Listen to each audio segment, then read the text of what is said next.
ಭಕ್ತ ಬಂಧುಗಳೇ, ಶರಣಾರ್ಥಿ, ಹೇಗಿದ್ದೀರಾ? ಅನಾರೋಗ್ಯದ ಕಾರಣ ನಾನು ಒಂದು ಕಡೆ ಆಸ್ಪತ್ರೆಗೆ ಬಂದಿದ್ದೆ. ಭಕ್ತರ ಮನೆಯಲ್ಲಿ ಉಳಿಯುವ ಪ್ರಸಂಗ ಬಂತು. ಆಗ ಭಕ್ತರೆಲ್ಲರೂ ಸೇರಿಕೊಂಡು, ಅಪ್ಪಾಜಿ, ನಾವು ಜಗದ್ಗುರು ಸಿದ್ಧಾರೂಢ ಮಹಾಸ್ವಾಮಿಗಳ ಮಂಗಳಾರತಿಯನ್ನು ನಾವು ಹಾಡ್ತಾ ಇದ್ದೇವೆ. ಆ ಮಂಗಳಾರತಿಯ ಅರ್ಥ ನಮಗೆ ಗೊತ್ತಿಲ್ಲ. ಅದಕ್ಕಾಗಿ ತಾವು ಆ ಪದ್ಯದಲ್ಲಿ ಏನು ಅರ್ಥ ಇದೆ ಅದನ್ನು ನಮಗೆ ಸ್ವಲ್ಪ ತಿಳಿಸಿಕೊಡಬೇಕು ಅಂತ ಅವರೆಲ್ಲರೂ ಕೇಳಿಕೊಂಡಾಗ, ನಾನು ಜಗದ್ಗುರು ಸಿದ್ಧಾರೂಢ ಮಹಾಸ್ವಾಮಿಗಳ ಜಗತ್ಪ್ರಸಿದ್ಧವಾದಂಥ ಆ ಮಂಗಲ ಅದೆಲ್ಲರಿಗೂ ಗೊತ್ತಿದೆ, ಅದನ್ನು ತಿಳಿಸಿಕೊಡಬೇಕನ್ನುವಂಥ ಉತ್ಸಾಹದಿಂದ ನಾನು ಅವರಿಗೆ ಆ ಪದ್ಯದ ಅರ್ಥವನ್ನು ತಿಳಿಸಿಕೊಡಲು ಮುಂದಾದೆ. ತತ್ಪೂರ್ವದಲ್ಲಿ ನಮ್ಮ ಶ್ರೀಮಠದ ಗುರು ಪರಂಪರೆಯ ಸ್ತುತಿಯನ್ನು ಮಾಡಿ ನಾನು ಅದನ್ನು ಅರ್ಥ ಸಮೇತವಾಗಿ ಆ ಮಂಗಳಾರತಿಯ ಪದ್ಯವನ್ನು ತಿಳಿಸಿಕೊಡಬೇಕೆಂದು ಮನಸ್ಸು ಮಾಡಿದೆ. ನಮ್ಮ ಶ್ರೀಮಠದ ಗುರು ಪರಂಪರೆ ಹೀಗಿದೆ: ಶಿವಾದಿತ್ರಯ ಮೂರ್ತಿರವತಾರಕಂ ಆರೂಢಃ ಶ್ರೀ ಸಿದ್ಧಶ್ಚ ಷಣ್ಮುಖಶ್ಚ ರಾಮನಾಮತ್ರಯೈರ್ಭೂತ್ವಾ ತ್ರಯೋರೇಕಂ ಮೂರ್ತಿ ಗುರುಃ ಗುರುನಾಥಾರೂಢ ಶಿವಪುತ್ರ ಯತೀಶ್ವರೌ ತಚ್ಚಿಷ್ಯಂ ಶಾಂತಿ ಸಾಗರಂ ನಿಜಗುಣಕೃತಿ ಭಾಷ್ಯಕೃತಂ ವಿದೇಹ ಮುಕ್ತ ಸ್ವರೂಪಂ ವಂದೇ ಚಿಕ್ಕರಾಮಾರೂಢ ಯತೀಶ್ವರಂ. ತದನಂತರ ಅಸ್ಮದ್ಗುರು ಅಂದರೆ ನನ್ನ ಗುರುವಿನ ಸ್ತುತಿಯನ್ನು ಮಾಡ್ತಾ, ಸತತಂ ಪದ್ಮದಲಾಶ್ಯಂ ದೇಹತ್ರಯ ವಿಲಕ್ಷಣಂ ಚಿತ್ಸೂರ್ಯವತ್ ಪ್ರಕಾಶತೆ ವಂದೇ ಅಭಿನವ ಗುರುಂ ತತ್ವಮಸ್ಯಾದ್ಯುಪದೇಶೇನ ಮಮಾತ್ಮಕಲ್ಯಾಣಕೃತಂ ಮಮ ದೇಹಸ್ಯ ಮುಖ್ಯ ಪ್ರಾಣಂ ವಂದೇ ಅಭಿನವ ಶಿವಪುತ್ರಂ ವಂದೇ ಅಭಿನವ ಶಿವಪುತ್ರಂ. ಇಲ್ಲಿಗೆ ನಮ್ಮ ಶ್ರೀಮಠದ ಗುರು ಪರಂಪರೆಯ ಸ್ತುತಿಯು, ಗುರುಸ್ತುತಿಯು ಈ ಪ್ರಕಾರ ಇರುತ್ತದೆ. ಈಗ ಶಿವಾದಿತ್ರಯ ಮೂರ್ತಿರವತಾರಕಂ ಆರೂಢಃ, ಇಲ್ಲಿ ತಾವು ಗಮನಿಸಬೇಕಾದದ್ದು, ಶಿವತ್ರಯರು ಬೇರೆ, ಶಿವಾದಿತ್ರಯರು ಬೇರೆ. ಅದನ್ನೇ ನಾನು ಶಿವಾದಿ ಆದಿ ಪದದಿಂದ ಅವುಗಳಿಗೆ ಎಷ್ಟು ಸಂಬಂಧ ಬರುತ್ತವೆಯೋ ಅವುಗಳೆಲ್ಲವನ್ನು ತೆಗೆದುಕೊಳ್ಳಬೇಕೆಂದು ನಿಯಮ ಇದೆ. ಅದಕ್ಕಾಗಿ ಇಲ್ಲಿ ಶಿವತ್ರಯರು ಬೇರೆ, ಶಿವಾದಿತ್ರಯರು ಬೇರೆ. ಅಂದ್ರೇ ಶಿವನನ್ನೇ ಮೊದಲು ಮಾಡಿಕೊಂಡು ಆ ಗುಂಪಿಗೆ ಸೇರಿದಂಥ ಎಲ್ಲ ದೇವತೆಗಳು ಅಂತ ಅರ್ಥ.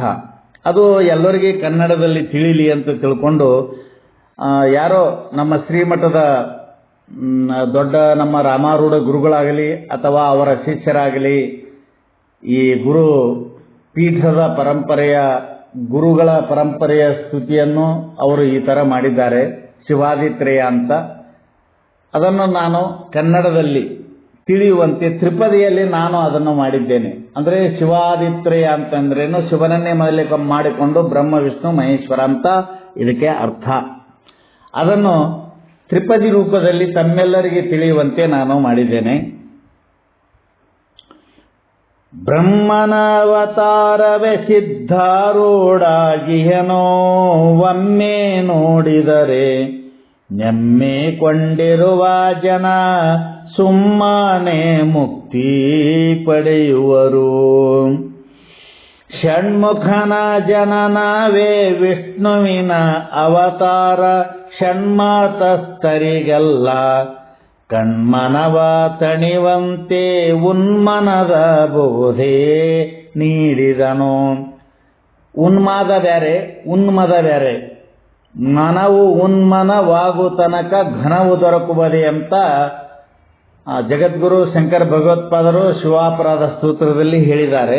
ಹಾಗೆ ಇಲ್ಲಿ ಉನ್ಮನದ ಬೋಧೆ ನೀಡಿದಂಥವ್ರು ಯಾರು ಅಂತ ಕೇಳಿದ್ರೆ ಷಣ್ಮುಖರು ಅಂತ.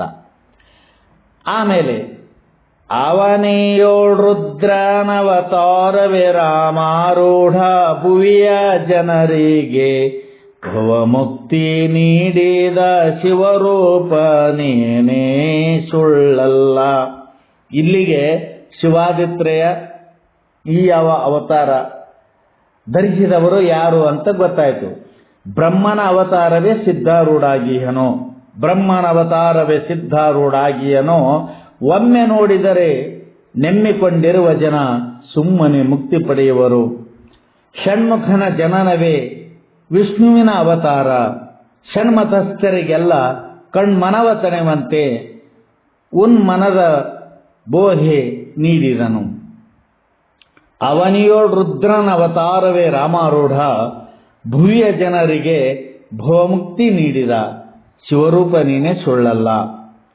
ಇನ್ನು ತ್ರಿಮೂರ್ತಿಗಳ ರೂಪ ಗುರುನಾಥ ಶಿವಪುತ್ರ, ತ್ರೈಲೋಕ್ಯದೊಳಗೆ ತ್ರಿತಾಪ ನಿವಾರಿಸುವ ತ್ರಿಕಾಲ ಜ್ಞಾನ ಪಂಡಿತರು.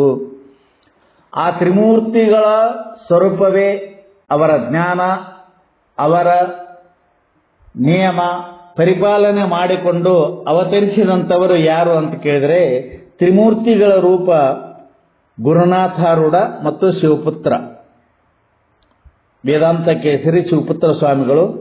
ತ್ರೈಲೋಕ್ಯದೊಳಗೆ ತ್ರಿತಾಪ, ಆಧ್ಯಾತ್ಮಿಕ ಆದಿ ದೈವಿಕ ಆದಿ ಭೌತಿಕ ಅನ್ನತಕ್ಕಂಥ ಮೂರು ತಾಪಗಳನ್ನು ಪರಿಹಾರ ಮಾಡತಕ್ಕಂಥ ತ್ರಿಕಾಲ ಜ್ಞಾನ ಪಂಡಿತರು ಅಂತ ಇಲ್ಲಿತನ. ಆಮೇಲೆ ಗುರುನಾಥ ಶಿವಪುತ್ರ ಇರುವ ಕೃಪೆಯಿಂದ ಗುರು ಚಿಕ್ಕ ರಾಮನು ವರಯೋಗಿಯಾದನು, ವರವೇದ ಸತ್ಯವಿದು ನಂಬು. ಗುರುನಾಥ ಶಿವಪುತ್ರ ಇರುವರ ಕೃಪೆಯಿಂದ ಗುರು ಚಿಕ್ಕ ರಾಮನು ವರಯೋಗಿಯಾದನು, ವರವೇದ ಸತ್ಯವಿದು ನಂಬು. ಅಂದ್ರೆ ಆ ತ್ರಿಮೂರ್ತಿಗಳ ರೂಪ ಸಿದ್ಧಾರೂಢ, ಷಣ್ಮುಖಾರೂಢ, ರಾಮಾರೂಢ. ಅವರ ಚೈತನ್ಯ ಜ್ಞಾನವನ್ನು ಪಡೆದುಕೊಂಡು ಉದ್ಭವಿಸಿ ಜಗತ್ತಿನಲ್ಲಿರ್ತಕ್ಕಂಥ ಸಮಸ್ತ ಜನರ ತ್ರಿತಾಪವನ್ನು ನಿವಾರಿಸತಕ್ಕಂಥವರು ತ್ರಿಕಾಲ ಜ್ಞಾನ ಪಂಡಿತರು ಗುರುನಾಥಾರೂಢರು ಹಾಗೂ ಶಿವಪುತ್ರ ಸ್ವಾಮಿಗಳು. ಅವರ ಕರಕಮಲ ಸಂಜಾತರು, ಇಬ್ಬರ ಕರಕಮಲ ಸಂಜಾತರು ಹೆಂಗಂತ ಕೇಳಿದರೆ ಸಿದ್ಧಾರೂಢ ಮಠದಲ್ಲಿ ಗುರುನಾಥಾರೂಢ ಮಹಾಸ್ವಾಮಿಗಳ ಅಂಗ, ಸ್ಥಾನ, ಸದ್ಭಾವ ಅನೇಕ ಚತುರ್ವಿಧ ರೂಪವಾದಂಥ ಸೇವೆಯನ್ನು ಗೆದ್ದಂಥ ಚಿಕ್ಕರಾಮಾರೂಢ ಮಹಾಸ್ವಾಮಿಗಳು ಅಲ್ಲಿ ಗುರುನಾಥಾರೂಢ ಮಹಾಸ್ವಾಮಿಗಳ ಸೇವೆಗೈದು 12 ವರ್ಷಗಳ ಪರ್ಯಂತರ ಮುಂದೆ ಶಾಂತಾಶ್ರಮದಲ್ಲಿ ಶಿವಪುತ್ರ ಮಹಾಸ್ವಾಮಿಗಳಿಂದ ವೇದಾಧ್ಯಯನವನ್ನು ಮಾಡಿದ ಸಲುವಾಗಿ ಅವರಿಬ್ಬರ ಕೃಪೆಯಿಂದ ಅವರು ವರಯೋಗಿಯಾದರು ಅಂತ. ಅವರೇ ಅಲ್ಲಿ ಸಂಸ್ಕೃತ, ಹುಬ್ಬಳ್ಳಿಯ ಮಠದಲ್ಲಿ ಸಂಸ್ಕೃತ ಪಾಠಶಾಲೆಯನ್ನು ನಿರ್ಮಾಣ ಮಾಡಿದವರು. ಹೀಗೆ ಅನೇಕ ಗುರುಗಳಿದ್ದಾವೆ. ಹೀಗೆ ಗುರು ಪರಂಪರೆ ನಮ್ಮ ಶ್ರೀಮಠದ್ದು ನಡೆದು ಬಂದಿದೆ. ಮುಂದೆ ಅಸಮತ್ ಗುರು ಅಂದರೆ ನನ್ನ ಗುರು ಅಂತ ತಿಳ್ಕೊಂಡು ನಾವು ಎಲ್ಲಿಂದ ತಯಾರಾದೆವು, ಹೇಗೆ ಬಂದೆವು ಅನ್ನುವಂಥ ಮಾತನ್ನು ಹೇಳ್ತಾ, ಅಂಬುಧಿಯ ಪರೆಯಂತೆ ತುಂಬಿವುದು ಸುಜ್ಞಾನ ಅಂಬೋಜಾಸ್ಯನೆ ಅವಿನವ ಶಿವಪುತ್ರೇಶ ಇಂಬೋಗೊಡು ನಿಮ್ಮ ಪದ ತಲದಿ.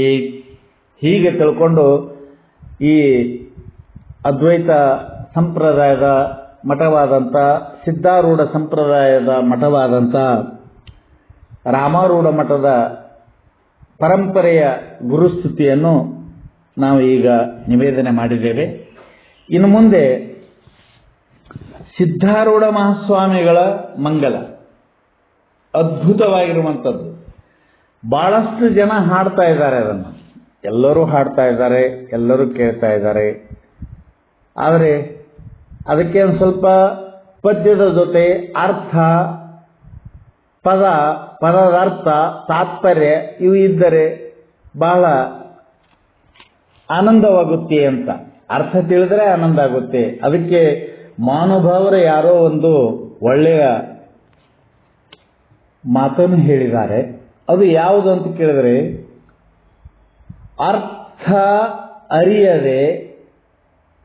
ಅರ್ಥವನ್ನು ಅರಿಯದೆ ಪದ ಪದ್ಯಗಳಂ ತಾಂ ಕಲಿತೊಡೇನು ಫಲ,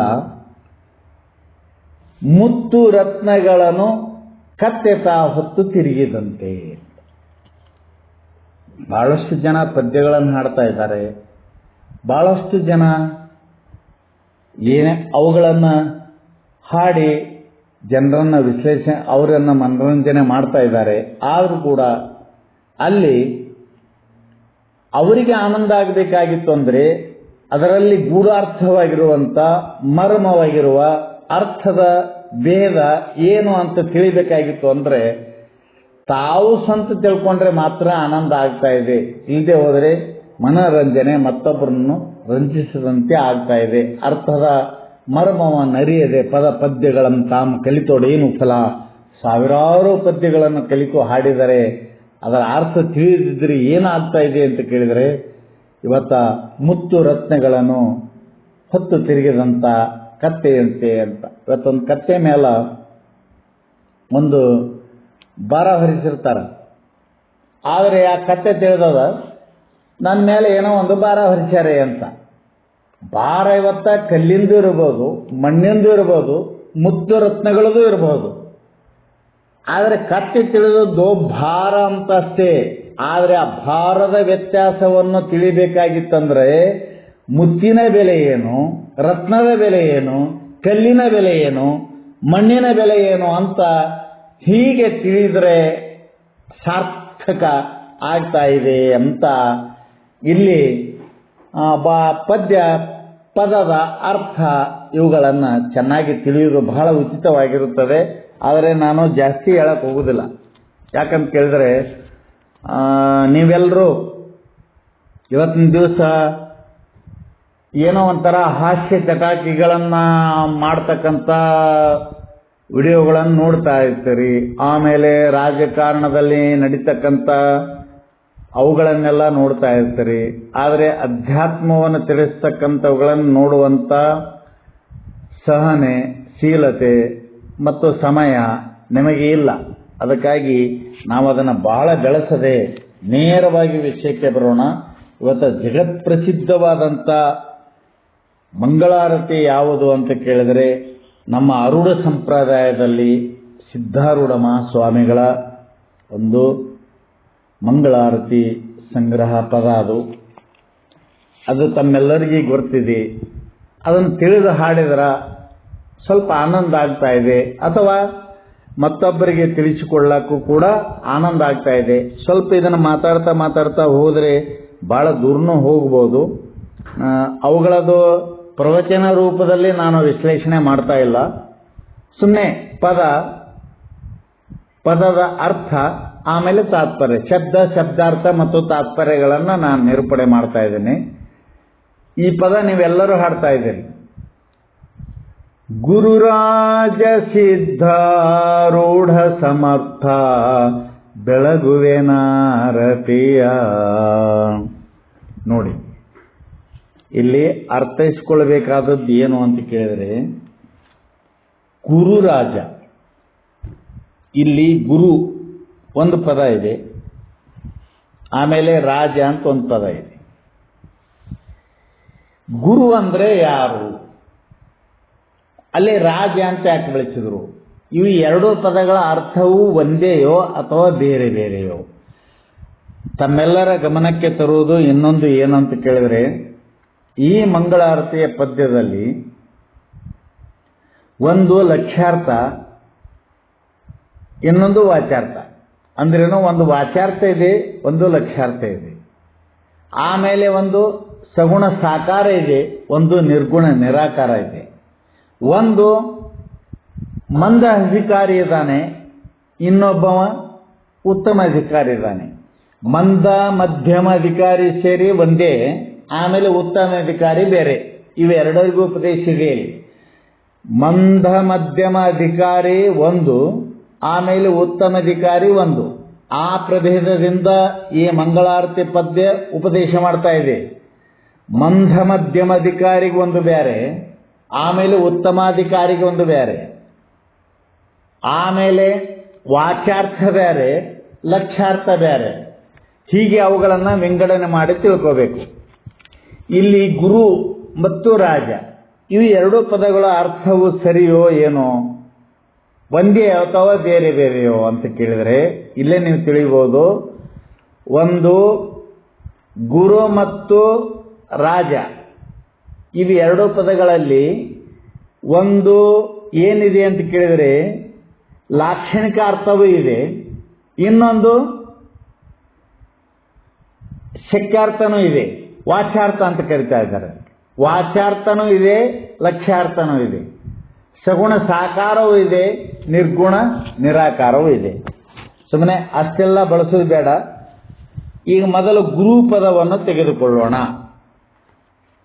ಈ ಗುರು ಪದಕ್ಕೆ ಏನು ಅರ್ಥ? ಗುರುರಾಜ ಸಿದ್ಧಾರೂಢ ಸಮರ್ಥ ಅಂತಂತೀವಲ್ಲ, ಗುರು ಪದಕ್ಕೆ ಏನು ಅರ್ಥ ಅಂತ ಕೇಳಿದ್ರೆ, ಗುಕಾರಶ್ಚಾಂಧಕಾರೋ ಹಿ ಋಕಾರಸ್ತೇಜ ಉಚ್ಯತೆ ಅಜ್ಞಾನ ಗ್ರಾಸಕಂ ಬ್ರಹ್ಮ ಗುರುವೇವ ನ ಸಂಶಯ. ನೋಡಿ ಇಲ್ಲಿ ಗುಕಾರಶ್ಚಾಂಧಕಾರೋ, ಯಾಕೆ ಅಲ್ಲಿ ಚಕಾರ ಬಂದಿದೆ ಅದು ಇದು ಅನ್ನೋದು ವ್ಯಾಕರಣಕ್ಕೆ ಸಂಬಂಧಪಟ್ಟಂತ ವಿಷಯ. ಅದು ಅಲ್ಲಿ ಏನಾಗ್ತದೆ ಅಂತ ಕೇಳಿದ್ರೆ, ಅಲ್ಲಿ ವಿಸರ್ಗ ಲೋಪ ಆಗಿ ಅಲ್ಲಿ ಚಕಾರ ಬಂದಿದೆ, ಅದೊಂದು ಸೂತ್ರ ಇದೆ. ಅವೆಲ್ಲ ಸುಮ್ಮನೆ ಅನಾವಶ್ಯಕವಾದಂಥ ಮಾತುಗಳು. ಇಲ್ಲಿ ಗುಕಾರಃ ಅಂಧಕಾರಃ ಹಿ ಋಕಾರಃ ತೇಜಃ ಉಚ್ಯತೆ. ನೋಡ್ರಿ, ಗುಕಾರಶ್ಚಂಧಕಾರೋ ಗುಕಾರಶ್ಚಾಂಧಕಾರಃ, ಅಲ್ಲೇನಾಗಿದೆ ಅಂತ ಕೇಳಿದ್ರೆ ಅಂಧಕಾರೋ ಅಂತ ಆಗಿದೆ. ಅಲ್ಲಿ ವಿಸರ್ಗ ಲೋಪ ಆಗಿ ಅಲ್ಲಿ ಓಕಾರ ಬಂದಿದೆ. ಅದನ್ನ ನಾವೀಗ ಬಿಡಿಸೋದು ಅನಾವಶ್ಯಕವಾದಂಥದ್ದು. ಇಲ್ಲಿ ಇಷ್ಟೇ ತಿಳ್ಕೊಳ್ಳೋದು, ಗುಕಾರಃ ಅಂದರೆ ಗುಕಾರವು, ಅಂಧಕಾರಃ ಅಂದರೆ ಅಂಧಕಾರವು, ಋಕಾರಃ ರು ಎಂಬುವಂತ ಈ ಯಾವ ಪದವು, ಅಲ್ಲಿ ಋಕಾರ ತೇಜ ಉಚ್ಯತೆ ಅಂತಾಗಿದೆ. ಋಕಾರಃ ತೇಜ ಉಚ್ಯತೆ, ಅದು ಬೆಳಕನ್ನು ಸೂಚಿಸುತ್ತದೆ ಅಂತ. ಇಲ್ಲಿ ಗುರುರಾಜ ಸಿದ್ಧಾರೂಢ ಅಂತೇನು ಬಂತಲ್ಲ, ಅದಕ್ಕಾಗಿ ಈ ಪದವನ್ನು ನಾವು ನಿರೂಪಣೆ ಮಾಡ್ತಾ ಇದ್ದೀವಿ. ಇಲ್ಲಿ ಗುರು ಅನ್ನುವ ಪದಕ್ಕೆ ಏನು ಅರ್ಥ ಅಂತ ಕೇಳಿದ್ರೆ ಬೇರೆ ಏನೂ ಅಲ್ಲ. ಗುಕಾರವೆಂಬುವುದು ಅಂಧಕಾರವನ್ನು ಸೂಚಿಸುತ್ತದೆ, ಋಕಾರವೆಂಬುವುದು ಬೆಳಕನ್ನು ಸೂಚಿಸುತ್ತದೆ ಅಂತ ಹೇಳಿದರು. ಇದು ವಾಚಾರ್ಥ, ನೀವು ಗಮನಿಸ್ಕೊಂಡು ತಗೋಬೇಕು. ಇನ್ನು ಲಕ್ಷ್ಯಾರ್ಥಕ್ಕೆ ಬರ್ತಾ ಇದೆ. ಅಲ್ಲಿ ಅಂಧಕಾರ ಅಂತಂದರೆ ಕತ್ತಲೆ, ತೇಜ ಅಂತಂದರೆ ಬೆಳಕು ಅಂತ ಹೇಳಿಸಿಕೊಳ್ಳುತ್ತದೆ. ಗುಕಾರವೆಂಬುವುದು ಅಂಧಕಾರ ಅಂದರೆ ಸಾಮಾನ್ಯ ವ್ಯಾವಹಾರಿಕವಾದಂಥ ಕತ್ತಲೆಯನ್ನು ಸೂಚಿಸುತ್ತದೆ. ಋಕಾರ ಅಂತಂದ್ರೆ ತೇಜ ಬೆಳಕು ಸೂಚಿಸುತ್ತದೆ. ಅಂದ್ರೆ ಕತ್ತಲೆಯನ್ನು ಹೊಡೆದೋಡಿಸುವುದು ಬೆಳಕು. ಬೆಳಕು ಬರದೇ ಇದ್ದರೆ ಕತ್ತಲೆ ನಿವಾರಣೆ ಆಗುವುದಿಲ್ಲ ಅಂತ ಇದರ ಅರ್ಥ. ಇದನ್ನೆಲ್ಲ ಶರಣರು, ಎಲ್ಲ ಸಾಹಿತಿಗಳು, ಎಲ್ಲ ಶಾಸ್ತ್ರಗಳು ಒಪ್ಪಿಕೊಂಡವೆ. ಶರಣರು ಕೂಡ ಹೇಳಿದರು. ಅವರು ಏನು ಹೇಳ್ತಾ ಇದ್ದಾರೆ ಅಂತ ಕೇಳಿದ್ರೆ, ಅಂಧಕಾರ ಅಂದ್ರೆ ಕತ್ತಲೆ. ಕತ್ತಲೆ ಹೋಗಬೇಕಾದ್ರೆ ಏನು ಬೇಕು? ಬೆಳಕೇ ಬೇಕು ಅಂತ ಎಲ್ಲರೂ ಅದನ್ನ ಒಪ್ಕೊಂಡೇ ಬಂದಿದ್ದಾರೆ. ಆದರೆ ಇದು ವಾಚಾರ್ಥ. ಲಕ್ಷ್ಯಾರ್ಥ ಏನು ಅಂತ ಕೇಳಿದ್ರೆ, ಅಜ್ಞಾನ ಗ್ರಾಸಕಂ ಬ್ರಹ್ಮ ಗುರುರೇವ ನ ಸಂಶಯ. ಅಲ್ಲಿ ಸಾಮಾನ್ಯವಾದಂಥ ಕತ್ತಲೆ, ಇಲ್ಲಿ ಅಜ್ಞಾನ ರೂಪವಾದಂಥ ಕತ್ತಲೆ. ಅದನ್ನು ನಾಶ ಮಾಡೋದು ಅಲ್ಲಿ ಸೂರ್ಯ ಅಥವಾ ದೀಪ ಅಥವಾ ಮಿಂಚು, ಅಗ್ನಿ, ಬೆಳಕು ಏನೇನು ತಗೊಳ್ರಿ.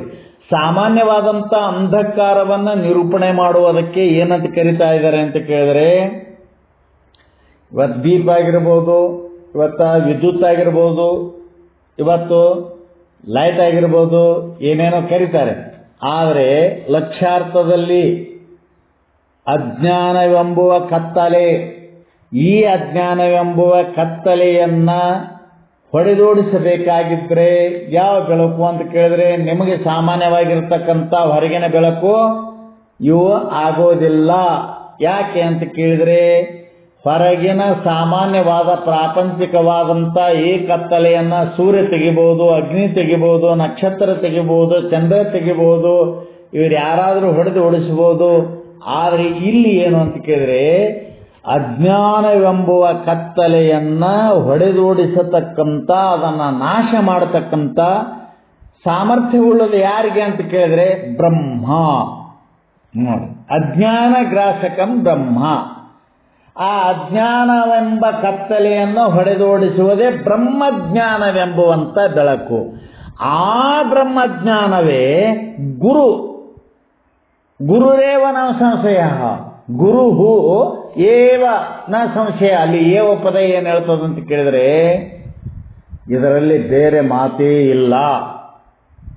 ಗುರುಹು, ಗುರು ಒಬ್ಬನೇ ಸಾಧ್ಯ, ಅದಕ್ಕೆ ಸಮರ್ಥ, ಇನ್ನುಳಿದವರು ಯಾರು ಇಲ್ಲ ಎಂಬುವಂತ ಇಲ್ಲಿ ಆ ಸಂಶಯವನ್ನ ಹೊಡೆದೋಡಿಸ್ತದೆ. ಅದಕ್ಕೆ ಬ್ರಹ್ಮರೂಪಿಯಾದಂಥ ಪ್ರಕಾಶವೇ ಇಲ್ಲಿ ಗುರು. ಅಜ್ಞಾನ ರೂಪಿಯಾದಂಥ ಕತ್ತಲೆಯನ್ನು ಹೊಡೆದೋಡಿಸಬೇಕಾದರೆ ಬ್ರಹ್ಮರೂಪಿಯಾದಂಥ ಈ ಯಾವ ಪ್ರಕಾಶ ರೂಪವಾದಂಥ ಬ್ರಹ್ಮರೂಪಿಯಾದಂಥ ಗುರುವೇ ಅದಕ್ಕೆ ಯೋಗ್ಯ ಅಂತ ತಿಳ್ಕೊಂಡು ಇಲ್ಲಿ ನಿರೂಪಣೆ ಮಾಡ್ತಾ ಇದ್ದಾರೆ. ಇನ್ನು ಗುರು ಎಂಬುವಂತ ಈ ಪದದ ಅರ್ಥವನ್ನು ನಾವು ತಿಳಿಬೇಕಾಗಿತ್ತು. ಅಂದ್ರೆ ರಾಜ ಅನ್ನೋದು ಮತ್ತೆ ಆಮೇಲೆ ನೋಡೋಣ. ಗುಕಾರಶ್ಚಂಧಕಾರಸ್ತು ಋಕಾರಸ್ತನ್ನಿರೋಧಕತ್ವಂ.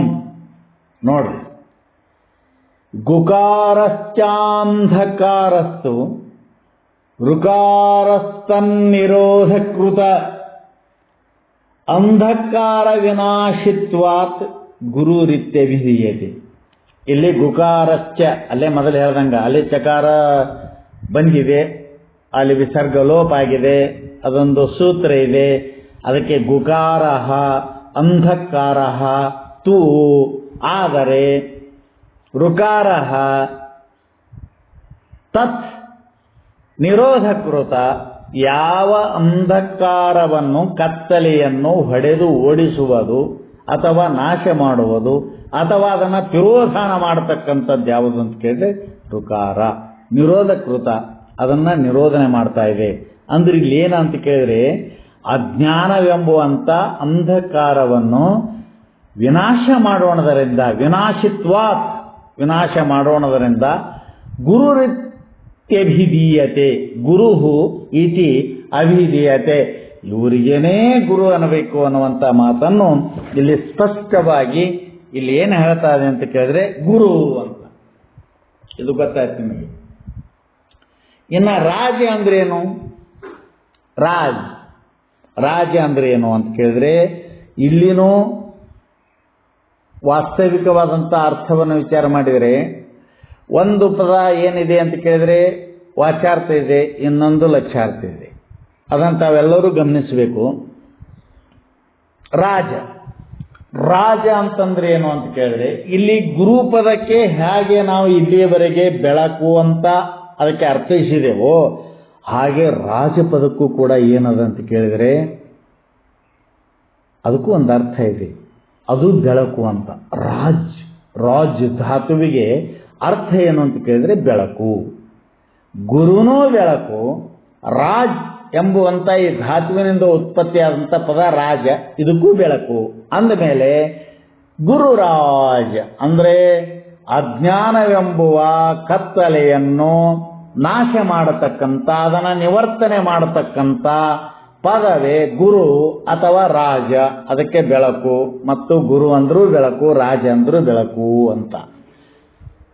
ಆಮೇಲೆ ಇಲ್ಲಿ ಮತ್ತು ಗುರುನು ಬೆಳಕು ರಾಜನು ಬೆಳಕು ಅಂತಂದ್ರೆ ಇದು ಲಾಕ್ಷಣಿಕವಾದಂಥ ಅರ್ಥ. ಇನ್ನು ಗುರುರಾಜ ಎಂಬುದೊಂದು ನಾವು ನಿಮಗೆ ಮೊದಲೇ ಹೇಳಿದಂತೆ ಇನ್ನು ವಾಚ್ಯಾರ್ಥಕ್ಕೆ ಬರೋಣ. ಈಗ ರಾಜ ಪದಕ್ಕೆ ಅರ್ಥ ಏನು ಅಂತ ಕೇಳಿದ್ರೆ ನರಪತಿ, ಆಮೇಲೆ ಮಹಿಪತಿ, ನರೋತ್ತಮ, ನರಶ್ರೇಷ್ಠ ಹೀಗೆಲ್ಲ ಕರ್ಕೊಂಡು ಬಂದಿದ್ದಾರೆ ರಾಜನಿಗೆ. ಜಗತ್ತಿನಲ್ಲಿ ಅನೇಕ ಜನ ಮನುಷ್ಯರು ಇದ್ರೂ ಕೂಡ ಆ ಮನುಷ್ಯರಿಗೆ ವಿಶೇಷಣವಾಗಿ ವಿಲಕ್ಷಣದಿಂದ ಇರತಕ್ಕಂಥವನೇ ಯಾರು ಅಂತ ಕೇಳಿದ್ರೆ ರಾಜ. ಅವನಿಗೆ ನೃಪತಿ ಅಂದ್ರೆ ನರಪತಿ, ಮಹಿಪತಿ ಜನಪತಿ, ಜನರಿಗೆ ಒಡೆಯನಾದಂಥವನು, ನರರಿಗೆ ಒಡೆಯನಾದಂಥವನು ಅಂತ ಹೀಗೆ ಅರ್ಥ. ಅದಕ್ಕೆ ರಾಜ ಬೇರೆ, ನರರೇ ಬೇರೆ, ಸಾಮಾನ್ಯ ಮನುಷ್ಯರೇ ಬೇರೆ, ರಾಜನೇ ಬೇರೆ. ಹಾಗೆ ಇಲ್ಲಿ ರಾಜ ಯಾರು ಅಂತ ಕೇಳಿದ್ರೆ ನಾವೆಲ್ಲರೂ ತಿಳಿಬೇಕಾದಂಥ ಅರ್ಥ ಏನು ಅಂತಂದ್ರೆ, ಇಲ್ಲಿ ರಾಜ ಅದಾನ, ರಾಜನ ಸಮಾನ ಮನುಷ್ಯರ ಆಗಕ್ಕಾಗತ್ತಾ? ಸಾಧ್ಯನೇ ಇಲ್ಲ.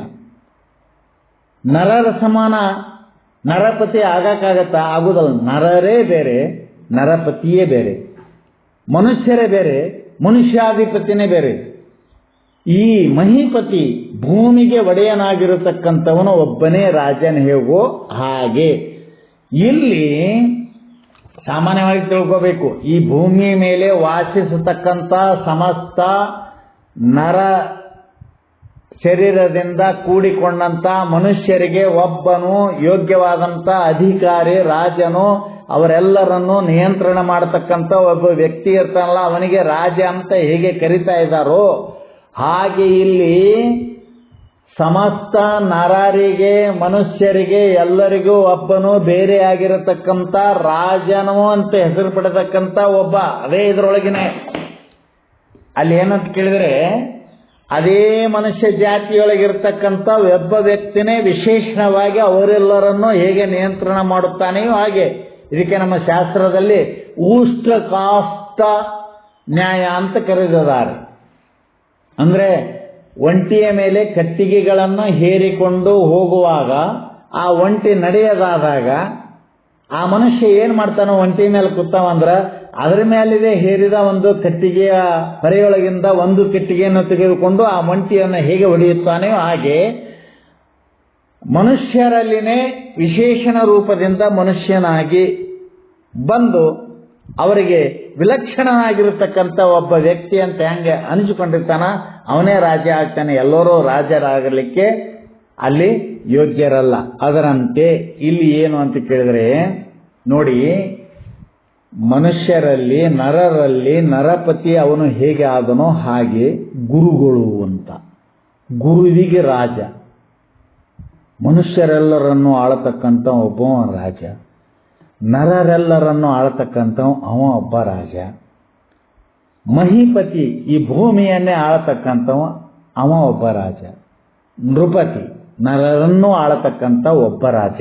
ಅವನಿಗೆ ಹೆಂಗೆ ನೀವು ಹೆಸರು ಕೊಟ್ಟರು ಹಾಗೆ ಗುರುಗಳಂತ ಬಹಳಷ್ಟು ಮಂದಿ ಇದ್ದಾರೆ. ಇಲ್ಲಿ ಮನುಷ್ಯರು ನರರು ಅಂತಿದ್ದಂಗೆ ಗುರುಗಳು ಅಂತ ಬಹಳಷ್ಟು ಜನ ಇದ್ದಾರೆ.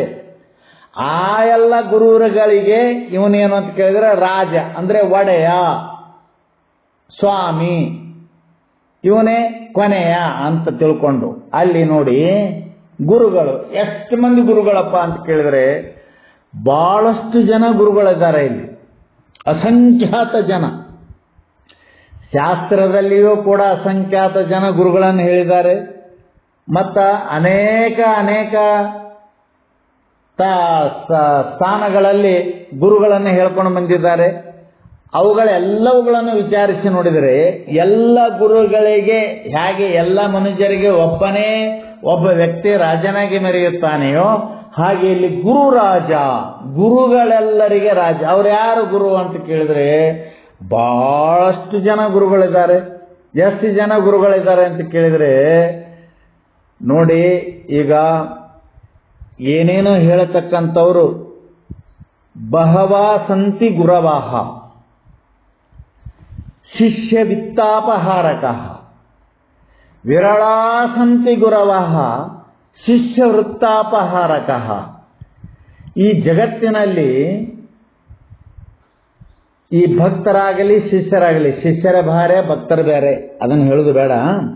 ಅನೇಕ ಈ ಜನರಿಗೆ ಏನೇನೋ ಆಸೆಯನ್ನು ತೋರಿಸಿ ಅವರಿಗೆ ನಾನು ಅದನ್ನು ಮಾಡುತ್ತೇನೆ ಇದನ್ನು ಮಾಡುತ್ತೇನೆ ಅಂತ ಹಾಗೆ ಹೀಗೆ ಹೇಳಿದಂಥ ಅನೇಕ ಗುರುಗಳು ಬಹವಾ ಸಂತಿ, ಅನೇಕ ಜನರಿರುತ್ತಾರೆ.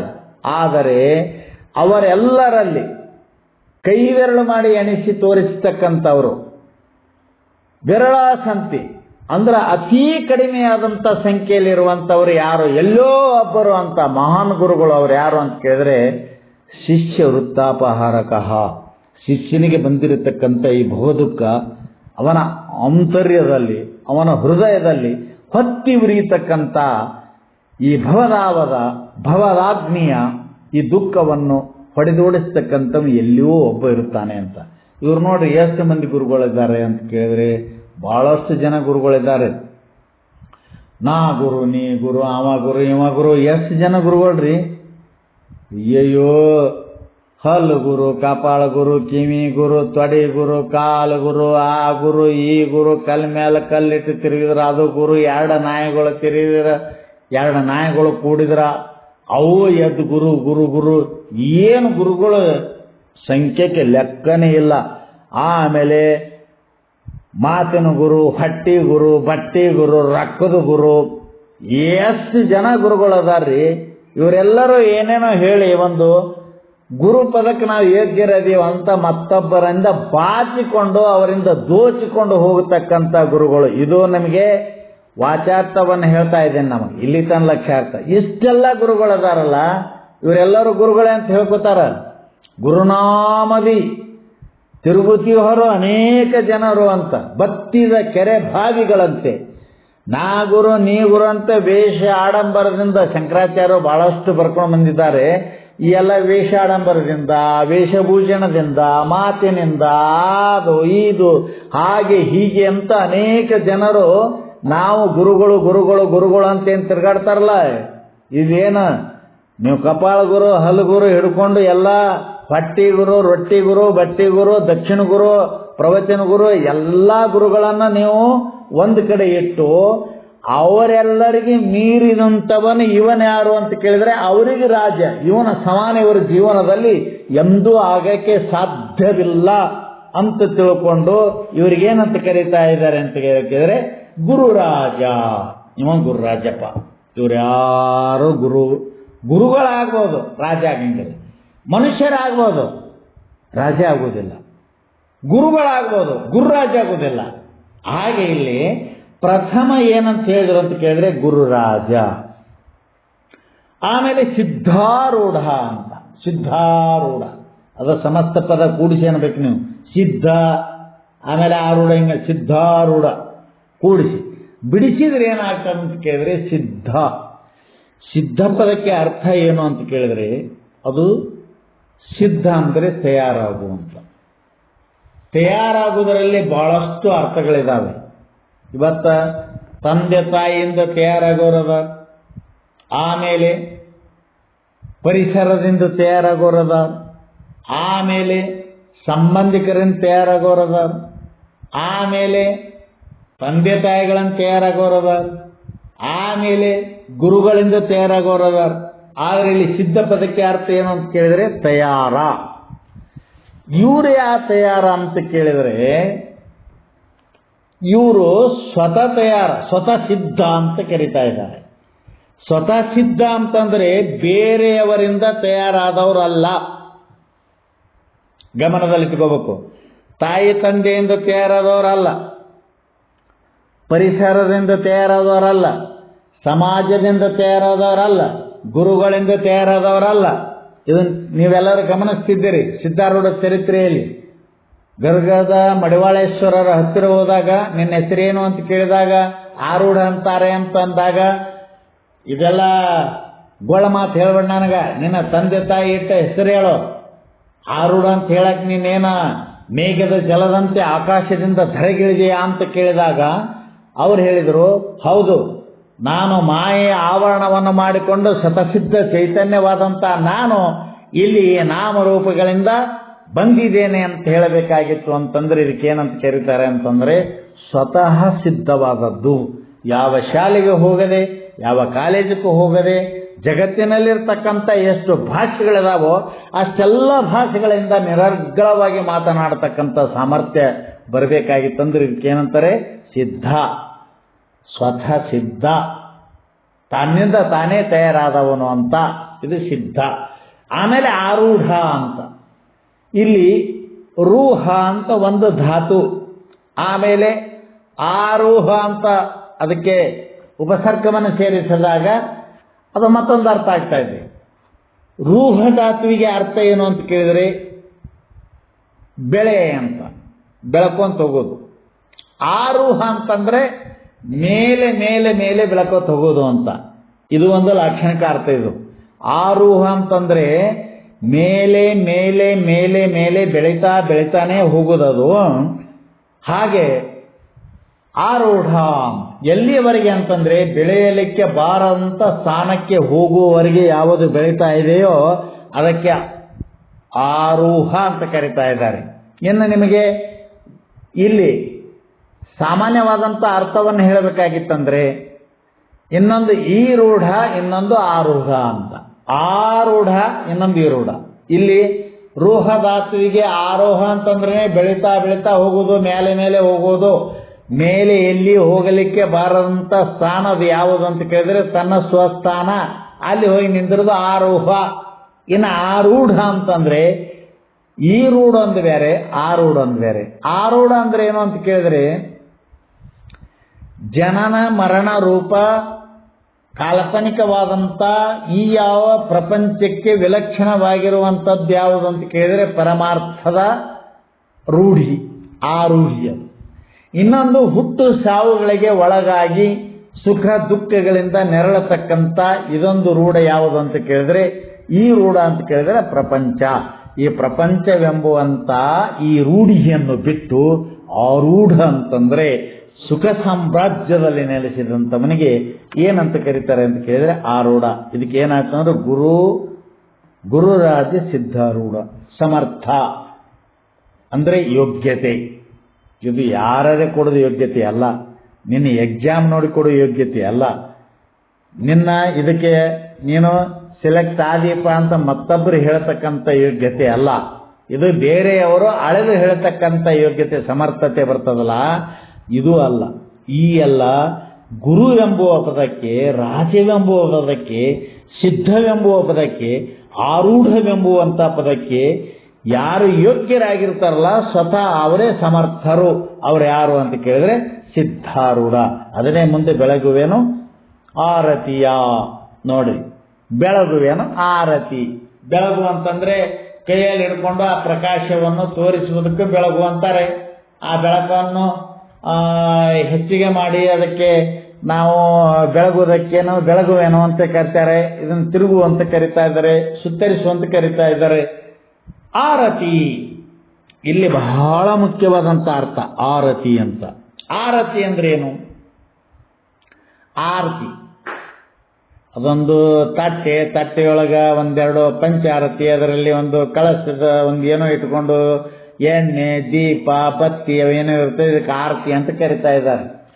ಅದಕ್ಕೆ ಹೆಸರು ಏನು ಅಂತ ಕೇಳಿದ್ರೆ ಆರತಿ. ಆರತಿ ಅಂದ್ರೆ ಏನು? ಆರತಿ ಅಂತ. ಆರತಿ ಅಂದ್ರೆ ಆರಿ ಹೋಗ್ತದ ಅಂತ ಅದಕ್ಕೆ ಅರ್ಥ. ಯಾವಾಗ ಆರತಿ ಅಂತ ಕೇಳಿದ್ರೆ ಎಣ್ಣೆ ತೀರಿದರೆ ಆರತಿ, ಗಾಳಿ ಬಿಟ್ಟರೆ ಆರತಿ, ಆಮೇಲೆ ಬತ್ತಿ ಸುಟ್ಟರೆ ಆರತಿ ಅಂತ ಅದರ ಹೆಸರು ಆರತಿ. ಮತ್ತೆ ಈ ಆರು ಆರತಿಯನ್ನು ಹೆಂಗೆ ಬೆಳಗುದ್ರಿ? ಆರು ಆರತಿಯನ್ನು ಬೆಳಗೋದು ಹೆಂಗ? ಮತ್ತಿದಕ್ಕೇನು ಅರ್ಥ? ಆರತಿ ಅಂತ ಅನ್ನೋದಕ್ಕೆ ಏನು ಅರ್ಥ ಅಂತ ಕೇಳಿದ್ರೆ ಇದು ಆರತಿ. ಪಂಚಾರತಿ ಅಂತ ಕರೀತಾರೆ. ಒಂದು ತಟ್ಟೆಯೊಳಗೆ ಒಂದೆರಡು ಪಂಚಾಯತ್ ಇಟ್ಕೊಂಡು ಅದಕ್ಕೆ ಒಂದು ಕಳಸದ ಒಂದು ಇದು ಇಟ್ಟು ಅದಕ್ಕೆ ದೀಪ ಎಣ್ಣೆ ಬತ್ತಿ ಹಚ್ಚಿ ಏನೋ ಮಾಡಿ ಬೆಳಗ್ತಿರ್ತಾರೆ. ಬೆಳಗುವೇನೋ ಆರತಿ ಅಲ್ಲ, ಇದು ಆರತಿ ಅಂದ್ರೆ ಅದು ಆರತಿ. ಭಾಳ ಜನ ಆರತಿ ಆರಿದ್ರೆ ಎಷ್ಟೋ ಜನ ಏನೇನೋ ಸಂಕಲ್ಪ ಮಾಡಿಕೊಂಡು ನಮ್ಗೆ ಹಂಗಾಯ್ತು ಹಿಂಗಾಯ್ತು ಕೆಡಕಾಯ್ತು ಏನೋ ತಿಳ್ಕೊತಿರ್ತಾರೆ. ಅದು ಅಲ್ಲ. ಆರತಿ ನೋಡ್ರಿ, ಆರತಿ ಯಾರತಿ ಅಂತ ಕೇಳಿದ್ರೆ ರತಿ ಪದಕ್ಕೆ ಅರ್ಥ ಏನು ಅಂದ್ರೆ ಪ್ರೀತಿ. ಆರತಿ ಅಂದ್ರೆ ಆ ಪ್ರೀತಿ. ಯಾವ ಪ್ರೀತಿ ಅಂತಂದ್ರೆ ಆತ್ಮರತಿ, ಆತ್ಮನ ಮೇಲೆ ಪ್ರೀತಿ. ಆತ್ಮರತಿ ಆತ್ಮಜ್ಯೋತಿ ಹೆಂಗದಂತ ಕೇಳಿದ್ರೆ ಅದಕ್ಕೆ ಪ್ಲೇಟ್ ಬೇಡ, ಕಳಸ ಬೇಡ, ಆಮೇಲೆ ಅದಕ್ಕೆ ಪಂಚಾರ್ತಿ ಬೇಡ, ಎಣ್ಣೆ ಬೇಡ, ದೀಪ ಬೇಡ, ಬೆಳಕು ಬೇಡ, ಬತ್ತಿ ಬೇಡ. ತಾನೇ ಸ್ವಯಂ ಜ್ಯೋತಿಯಾಗಿ ಬೆಳಗತಕ್ಕಂಥ ಆ ರತಿ ಅಂದ್ರೆ ಆತ್ಮರತಿ, ಆತ್ಮ ಪ್ರೀತಿ, ಆತ್ಮ ಕ್ರೀಡಾ, ಆತ್ಮ ಮಿಥುನ. ಅಂತ ಯಾವ ಆತ್ಮ ರತಿಯಾದಂಥ ಎಂದು ಆರದಂಥ ಬೆಳಗುತ್ತಿದೆ ಆತ್ಮ ಜ್ಯೋತಿ ಸದಾವ ಕಾಲ. ಅದಕ್ಕೆ ಎಣ್ಣೆ ಬತ್ತಿಗಳು ಬೇಡ ಅಂತ ಶ್ರೀಮನ್ ನಿಜಗೊಂಡ್ರು ಜ್ಞಾನ ಪ್ರತಿಪಾದನಾ ಸ್ಥಳದಲ್ಲಿ ಕೊನೆಯದಾಗಿ ಏನು ಹೇಳಿದಾರೋ ಅಂತ ಆರತಿ ಇದು. ಆ ಆರತಿಯನ್ನು ಬೆಳಗುವೆನು ಅಂತ ಇದು ಲಾಕ್ಷಣಿಕ ಅರ್ಥ. ಈ ಪ್ರಕಾರವಾಗಿ ನೀವು ಅರ್ಥೈಸಿಕೊಂಡು ಬೆಳಗಿದ್ರಿ ಅಂತಂದ್ರೆ ಇದಕ್ಕೇನಂತ ಕರೀತಾರೆ ಅಂತ ಕೇಳಿದ್ರೆ ಗುರುರಾಜ ಸಿದ್ಧಾರೂಢ ಸಮರ್ಥ ಬೆಳಗುವೆನು ಆ ರತಿಯ. ಈ ರತಿ ಒಳಗಿಟ್ಕೊಂಡು, ಯಾಕಂದ್ರೆ ಆತ್ಮನಸ್ತು ಕಾಮಾಯ ಸರ್ವಂ ಪ್ರಿಯಂ ಭವತಿ. ಆತ್ಮನ ಜ್ಯೋತಿಯೇ ಪರಮ ಜ್ಯೋತಿ. ಆತ್ಮನ ಪ್ರೀತಿ, ರತಿ ಅನ್ನೋ ಪದಕ್ಕೆ ಇನ್ನೊಂದು ಪ್ರೀತಿ. ಆ ರತಿ, ಆ ಪ್ರೀತಿ. ಯಾವ ಪ್ರೀತಿ? ಆತ್ಮನ ಪ್ರೀತಿ. ಆತ್ಮನ ಪ್ರೀತಿ ಎಂಬ ರತಿಯನ್ನೇ ಇಟ್ಟುಕೊಂಡು ನಾನು ನಿನಗೆ ಬೆಳಗುತ್ತೇನೆ. ಆ ಬೆಳಗುವಿಕೆಯಿಂದ ಏನಾಗ್ತದ ಅಂತ ಕೇಳಿದ್ರೆ ಆ ಸ್ವಯಂ ಪ್ರಕಾಶ ನಮ್ಮಲ್ಲಿನೇ ಏನಾಗ್ತದ ಅಂತಂದ್ರೆ ಅದು ಉಜ್ವಲವಾಗಿ ಅದು ಬೆಳಗ್ತಾ ಇರ್ತದೆ. ಹಾಗೆ ಇಲ್ಲಿ ಆತ್ಮರತಿ ಅಂತನ್ನುವುದು ಮುಖ್ಯವಾಗಿಟ್ಟುಕೊಂಡು ಹಂತ ಯಾವ ಲಾಕ್ಷಣಿಕಾರ್ಥದಿಂದ ಗುರು ಅಂದರೆ ಪ್ರಕಾಶ, ರಾಜ ಅಂದರೆ ಪ್ರಕಾಶ, ಸಿದ್ಧ ಅಂದರೆ ಸ್ವತಃ ಸಿದ್ಧ. ಸ್ವತಃ ಸಿದ್ಧವಾಗಿರೋದು ಅದು ಪ್ರಕಾಶ.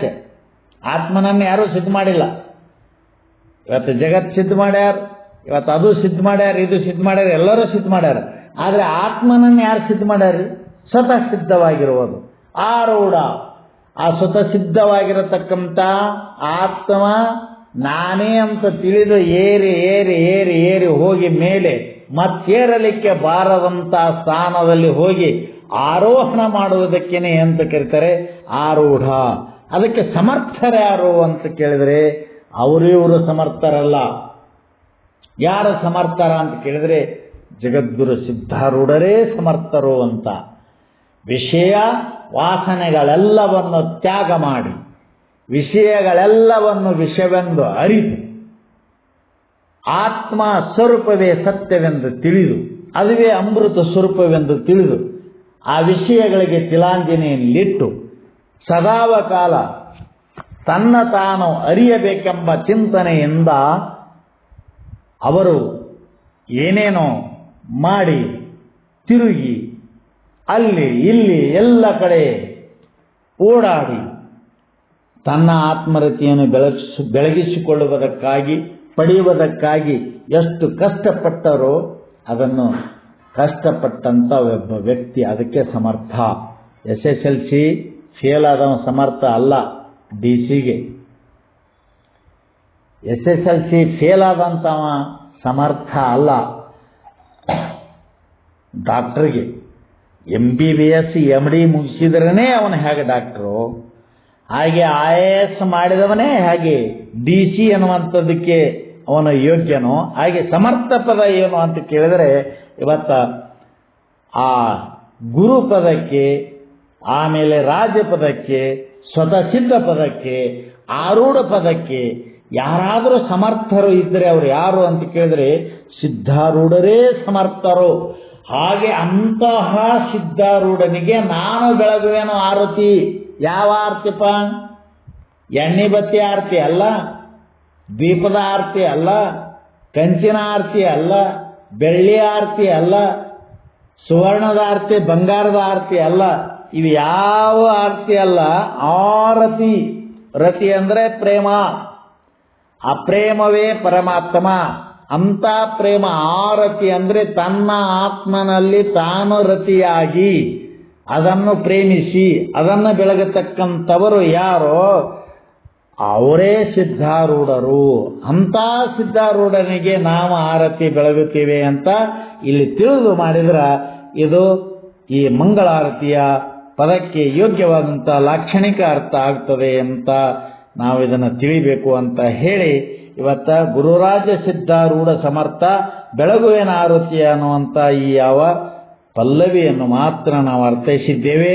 ಮುಂದೆ ಇನ್ನು ನುಡಿಗಳನ್ನು ನಾವು ಚೆನ್ನಾಗಿ ತಿಳಿದುಕೊಳ್ಳೋಣ ಅಂತ ಹೇಳಿ ಇಂದಿನ ಈ ಸಿದ್ಧಾರೂಢರ ಮಂಗಲ ಲಾಕ್ಷಣಿಕ ಮತ್ತು ಇಲ್ಲಿ ವಾಚಾರ್ಥ, ಲಕ್ಷ್ಯಾರ್ಥ, ಸಗುಣ, ನಿರ್ಗುಣ ರೂಪವಾದದ್ದಕ್ಕೆ ನಾವೆಲ್ಲರೂ ಮಂಗಳ ಹಾಡೋಣ ಅಂತ ಹೇಳಿ ಇಂದಿನ ದಿವಸ ಈ ಸಿದ್ಧಾರೂಢರ ಪಲ್ಲವಿಯ ಈ ಮಂಗಳಾರತಿಯ ನುಡಿಗೆ ಮಂಗಲ ಮಾಡೋಣ ಅಂತ ಹೇಳಿ ನನ್ನ ವಾಣಿಗಳನ್ನು ಮುಗಿಸ್ತಾ ಇದ್ದೇನೆ.